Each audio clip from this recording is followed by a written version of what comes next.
Good morning, everyone. Just a quick little ENT recap. Great discussions going on, great personal cases, as well as discussions on the 5 key recommendations of things to avoid with treating ENT conditions, AOM.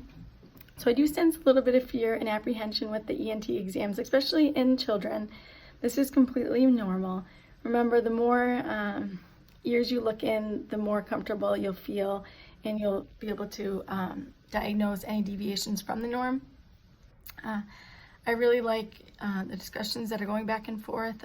I believe it was Jacob who had said, it takes a skilled provider to convince parents or caregivers the difference between viral and bacterial infections. This really is key. I think that everyone else made excellent points in saying that, it depends on the patient's circumstances. Of course, you're not going to, watch and wait if you're concerned about the patient's not being able to, the parents, caregivers not be able to observe the patients. You're right, this is reality, and in some instances, we do need to treat right away. I think our observation skills are key, so just keep honing in on them. You don't necessarily need to have all the answers right away, especially in the case of the tinnitus.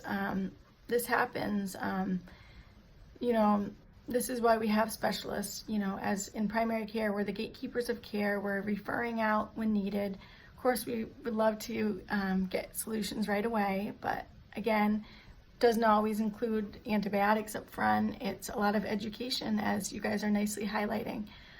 So moving forward, just looking ahead, this week we won't have any additional reading. I want you guys to focus on your written case will be due, I believe it's October 21st.